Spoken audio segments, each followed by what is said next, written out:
Now अपना topic है बच्चों पीरियडाइजेशन ऑफ हिस्ट्री। नेक्स्ट जो टॉपिक है आपके how when and where chapter में पीरियडाइजेशन का मतलब क्या होता है बच्चों। पीरियडाइजेशन का मतलब होता है अलग अलग समय के अलग अलग श्रेणियां बनाना, अलग अलग ग्रुप बनाना।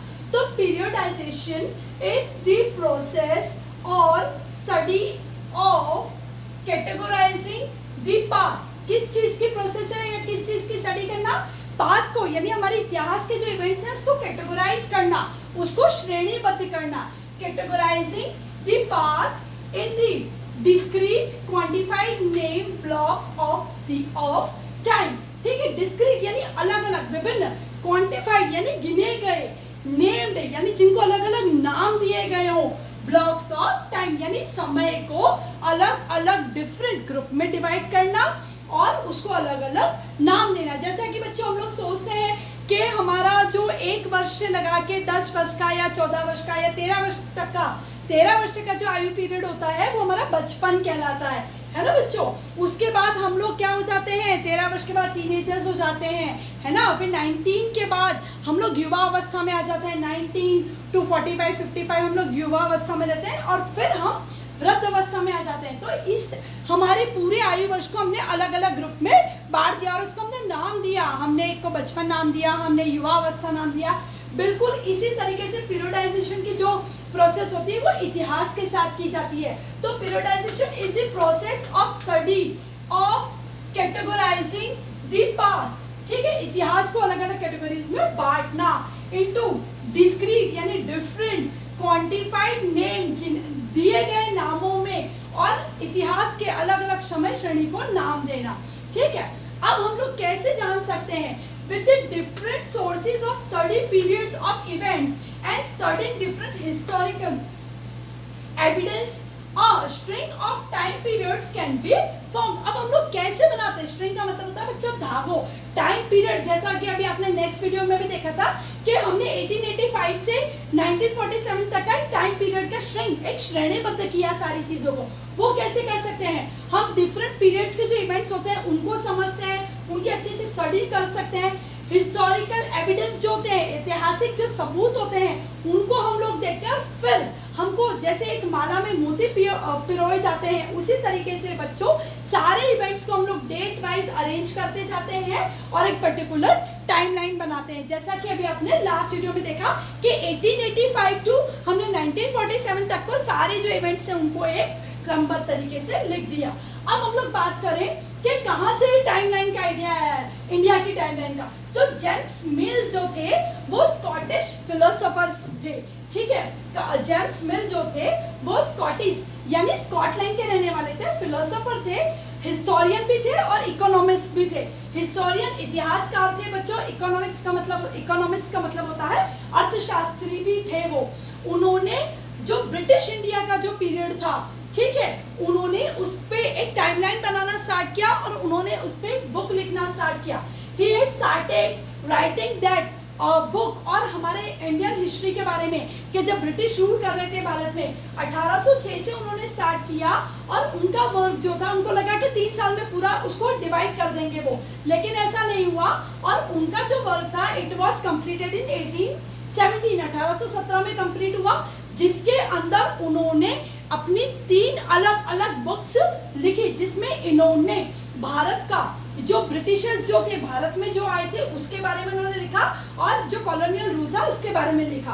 1819 में वो जो थे इंडिया में एक ब्रिटिश ऑफिसर के रूप में इंडियन हाउस में उनको अपॉइंट किया गया। ठीक है, किस ईयर में बच्चों? 1819 में उन्हें इंडियन हाउस में एक अधिकारी के रूप में अपॉइंट किया गया। जो जेम्स मिल जो थे बच्चों उन्होंने भारत को 3 अलग अलग टाइम पीरियड में बांटा। जो कैसे बांटा उन्होंने? हिंदू राजाओं का राज्य, मुस्लिम पीरियड और ब्रिटिश पीरियड। उन्होंने भारत की टाइमलाइन को इस तरीके से बांटा। ठीक है, उन्होंने क्या सोचा बच्चों कि जब हिंदू राजा राज कर रहे थे वो एक पीरियड हो गया, जब मुस्लिम्स और ब्रिटिशर जब आए, ठीक है, तो वो एक अलग अलग पीरियड हो गए। इसका मतलब उन्होंने भारत के टाइमलाइन को किस बेसिस पे बांटा बच्चों?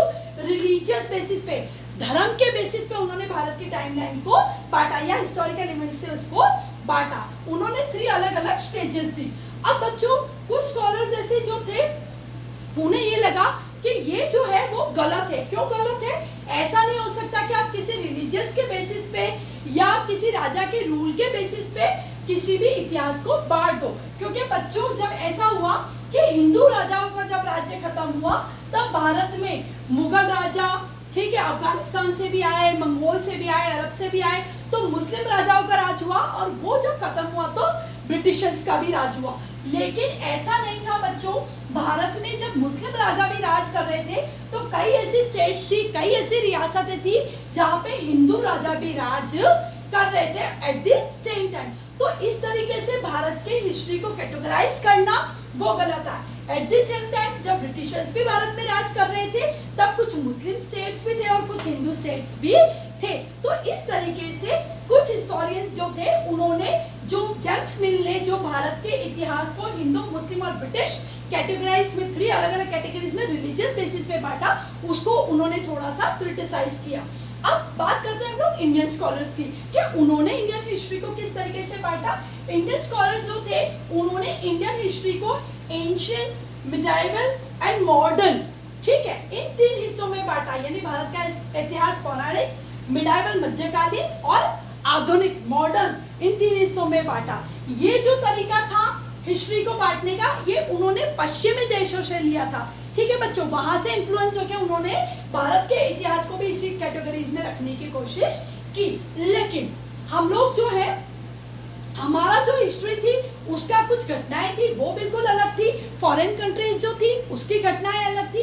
तो हमारे हिस्ट्री को इस तरीके से बांटना भी सही नहीं था। तो लेटर ऑन जब क्या हुआ तो बाद में ये सोचा गया कि भारत की जो हिस्ट्री है उसका जो पूरा जो इवेंट्स है, घटनाएं हैं वो बिल्कुल अलग थी। क्योंकि वेस्टर्न कंट्रीज के अकॉर्डिंग मॉडर्न हिस्ट्री क्या थी, जहाँ पे डेवलपमेंट हो गए थे, जहाँ पे इक्वालिटी थी, जहाँ पे आज़ादी थी, जहाँ पे लोगों की सोच को इम्पोर्टेंस दिया जाता था, वो था मॉडर्न इंडिया, सॉरी मॉडर्न युग जो था वो था। लेकिन भारत में ऐसा नहीं था। भारत में मॉडर्न युग जब माना गया जब ब्रिटिशर्स राज कर रहे थे, तो जब ब्रिटिशर्स राज कर रहे थे तो ना तो हमारे पास इक्वालिटी थी, ना हमारे पास फ्रीडम थी, ना हमारा डेवलपमेंट हुआ था। इसलिए यदि हम ब्रिटिश पीरियड को मॉडर्न पीरियड से कंसीडर करें तो वो दोनों मैच नहीं करता, ठीक है। यहाँ पे यदि वेस्टर्न कंट्रीज की बात करें तो मिडाइवल पीरियड वो माना गया कि जहाँ पे डेमोक्रेसी नहीं थी और जो लिबरल जो लोग थे उन लोगों का राज था और कम्युनल जो लोग थे उन लोगों का राज था। At the same time medieval period यदि भारत में हम लोग बात करें तो मिडाइवल पीरियड में अलग अलग किंग्स, रूलर्स जो थे उनका राज था। यानी हमारे यहाँ मोनार्क सिस्टम, राजाशाही था, तो वो भी दोनों आपस में मैच नहीं करता था, वर्ल्ड हिस्ट्री और इंडियन हिस्ट्री। तो इसीलिए लेटर ऑन भारत में क्या डिसाइड किया गया, इंडियन हिस्ट्री जो थी, ब्रिटिश पीरियड जो था can not be term as a modern. मैंने बताया उसका रीजन क्या है कि ब्रिटिश पीरियड को मॉडर्न कैसे नहीं मान सकते। मॉडर्न पीरियड वो होता है जहाँ पे देश का विकास होता है, लोगों को आज़ादी होती है, वोट देने का अधिकार होता है, उनको फ्रीडम टू एक्सप्रेस होता है, ठीक है, सभी कुछ अच्छा होता है। लेकिन ब्रिटिश पीरियड में हमारे देश के साथ ऐसा कुछ भी नहीं हुआ था, इसीलिए हम ब्रिटिश पीरियड को मॉडर्न पीरियड नहीं कह सकते। लेटर ऑन फिर क्या किया गया, इसीलिए जो ब्रिटिश पीरियड था बाद में उसको कॉलोनियल पीरियड के नाम से जाना गया, जो कि बच्चों आपने आगे भी पढ़ा है, जो मैंने आपको बताया था कॉलोनियल टाइमलाइन हमने जो बताई थी 1885 टू 1947। तो इस तरीके से पीरियडाइजेशन करने से बच्चों इसके फायदे क्या है, पीरियडाइजेशन करने से हम कुछ फिक्स नियत समय में घटी हुई घटनाओं को अच्छे से समझ सकते हैं, उनको अलग अलग भागों में बांट सकते हैं। जैसा मैंने आपको बताया, बचपन होता है, युवावस्था होती है, आदमी अधेड़ हो जाता है, फिर वयोवृद्ध हो जाता है, ठीक है। तो जिस तरह से हम जीवन को अलग अलग हिस्सों में बांटते हैं, बिल्कुल उसी तरीके से हिस्ट्री के, इतिहास के जो घटना होती है उनको भी अलग अलग पीरियड्स के ग्रुप में बांट के हम लोग आसानी से समझ सकते हैं, ठीक है बच्चों। एक बार आप लोग देख लीजिए कि हमने क्या पढ़ा था आज, पीरियडाइजेशन ऑफ हिस्ट्री क्या है, और आप इसको नोट डाउन कर सकते हैं। Thank you very much.